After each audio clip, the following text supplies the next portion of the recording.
그에게 이르시되 집으로 돌아가 주께서 내게 어떻게 큰 일을 행하사 너를 불쌍히 여기신 것을 내 가족에게 알리라. 새벽을 깨우는 거룩한 기도자 여러분, 주님의 말씀의 영광 앞에 서서 어두운 현실을 이겨낼 하늘의 복된 은총이 날마다 새롭기를 소망합니다. 오늘 우리가 읽어갈 하나님의 말씀은 마가복음 5장 1절에서 20절까지의 말씀으로서 4장에서 일어났던 말씀, 비유의 말씀의 증언과 더불어 이어지는 네 장면의 예수님의 권능의 역사를 드러내주고 있습니다. 이제 주로 갈릴리 서쪽 유대 이스라엘 지역의 땅에서 바닷가를 건너가면 이렇게 골바람이 몰아치는 경우 이 갈릴리 호수 위쪽에서 풍랑이 일어나죠. 이 풍랑이 일어나서 어려움을 당하고는 그 선상의 3번의 사건 속에 믿음 있는가를 묻는 장면이 마가복음 전반부에 나타난 선상 배 위에서 일어난 믿음의 사건입니다. 드디어 예수님께서 이방 거라사 지역으로 건너가십니다. 이 바산 골란 지역 이 너머 위에 이제 데가볼리로 알려졌던 대표적인 이방 지역의 도시들이 있습니다. 예수님께서 유대 땅 베세다 이 지역 안에서 오병이어의 사건을 일으키시고 이제 이 이방 땅 이 데가볼리 지역에서 칠병이삼어의 이방인에게도 먹이고 입히는 천국 역사, 구원 역사, 우리가 잘 아는 광야에서 먹이고 입혔던 만나처럼 자기 백성을 돌보는 주님의 사역들이 이어지는 그런 장면들입니다. 이제 오늘의 사건은 이 거라사 지역 이쪽에 이제 산 등성입니다. 이 등성이에 지금도 이 고고학적인 발굴들이 이루어지고 특별히 돼지뼈가 발견이 되면 이제 이 지역이 이방 땅이라는 것이 입증이 되고 있는 거죠. 갈릴리 사역의 이 후기 사역 3장 7절부터 중요한 메시지가 천국 비유로 나타난 말씀 강화가 있고 말씀이 실제로 어떻게 권능으로 나타나는지 우리가 잘 아는 바람과 바다도 복종하고 드디어 여기 거라사 광인의 귀신 들린 자를 쫓아내시고 이후에 이제 내일 살펴볼 죽은 자를 살리고 고질병을 고치시는 권능의 역사를 우리가 지금 읽어가고 있습니다.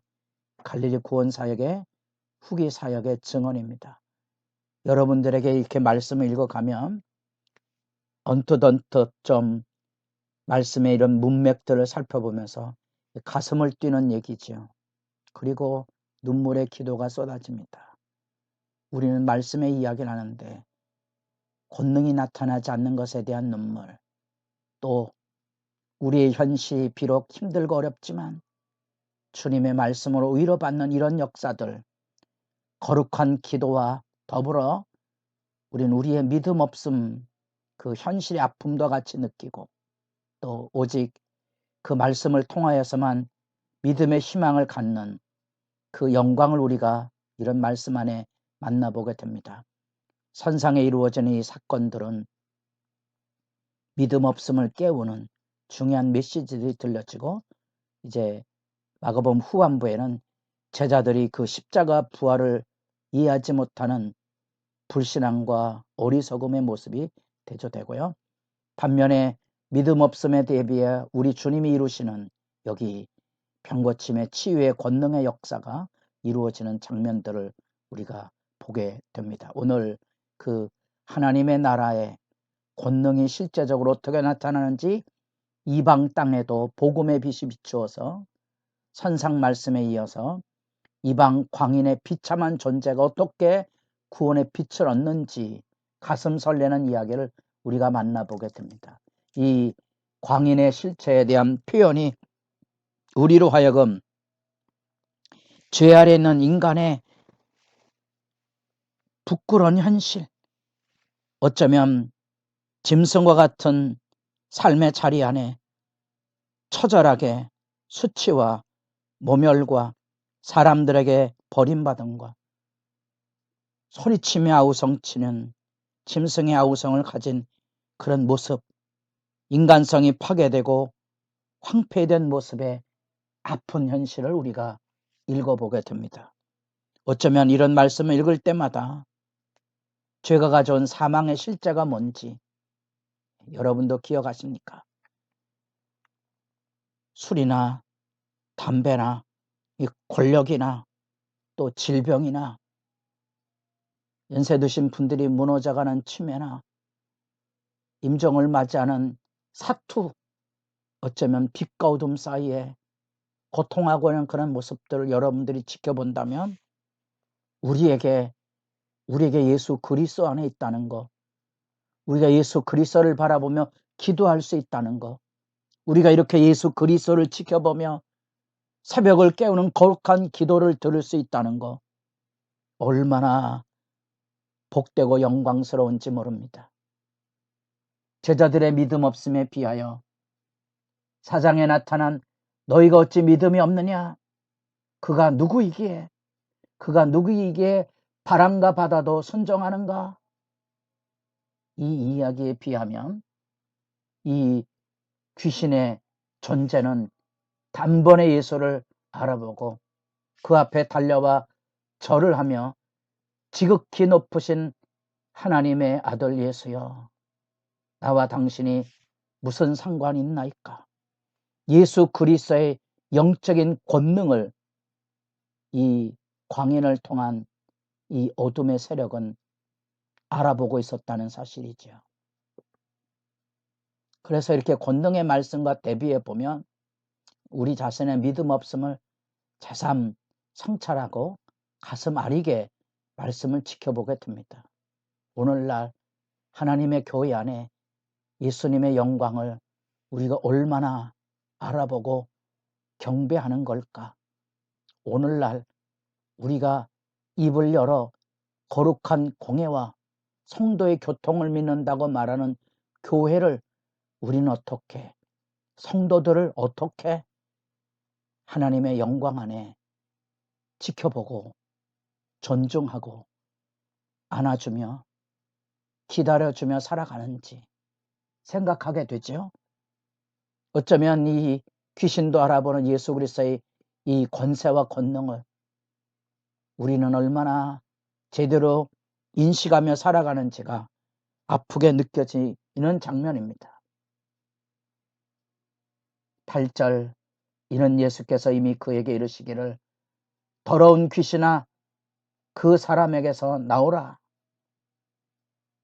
주님의 말씀에 거룩한 희망이 샘솟듯 솟아오르는 영적인 권능의 증언입니다. 귀신아 그 사람에게서 나오라. 내 이름이 무엇이냐? 군대니 우리가 많음이니이다. 로마 군대 여단 구머라 그랬습니다. 당대 세계를 지배했던 로마의 군대를 상징하는 사회 정치적 정치 세력에 대한 의미를 생각하게 되고요. 뿐 아니라 영적으로 얼마나 많은 이 악한 영들이 만여 명이 이루는 그런 여단 세력처럼 수많은 악령들이 한 사람을 그렇게 무너뜨리고 있는 빛과 어둠의 전쟁을 새삼 만나보게 됩니다. 그때의 뜻밖에도 부정한 돼지떼에게 들어가려고 파괴적인 현상을 그대로 보이는 마귀의 전략이 여기 나오고 예수님이 허락하시자 2,000마리 되는 떼가 바다를 향하여 바다에 몰세하는 장면이 여기 지켜보게 됩니다. 놀랍지만 이 양령이 쫓겨나간 다음에 이 거라사의 광인은 온순해지고 사람이 지혜할 수 없던 상황에서 자기 가림을 알 줄 알고 예수님께 온전한 회복을 가지고 앉아있는 모습을 보고 사람들이 와서 놀랍니다. 우리가 늘 암송하고 있고 우리가 늘 증언하고 있는 하나님의 말씀은, 이 성경 하나님의 말씀은 우리로 하여금 교훈과 책망과 의로 교육하게 유익한 말씀이 돼서 이 하나님의 사람으로 온전하게 한다는 거지요. 여러분도 말씀의 능력을 믿고 말씀을 전하고 가르치고 있습니까? 말씀이 이루어지기를 애타게 기도하고 있습니까? 놀라운 신비로움입니다. 예수 그리스도의 구원 역사가 일어나고 그 영광 앞에 이 거라사 광해는 이방 땅의 첫 선교사로 파송을 받습니다. 가서 주께서 어떻게 큰 일을 행하셨는지, 너를 불쌍히 여기신 놀라운 구원 역사를 내 가족에게 알리라. 놀랍지만 이 구원 역사가 이루어지는 영광의 파송의 배경은, 거라사 주민들은 예수님의 이 놀라운 사건, 광인이 회복된 영광보다 자기들이 가지고는 권력과 자기들이 가지고는 재물을 잃어버린 재물의 염려, 유혹으로 인하여 예수가 떠나가기를 청원하는 아픈 장면을 봅니다. 우리들에게 죄와 어둠의 그 비참함에서 이방의 빛을 비추는 예수 그리스도의 역사 앞에 우리도 온전한 치유와 회복을, 하나님이 우리에게 행하신 큰 일에 대한 복음 증거의 파송을 마음에 담고 기도하는 시간이 깊어져 가기를 바랍니다.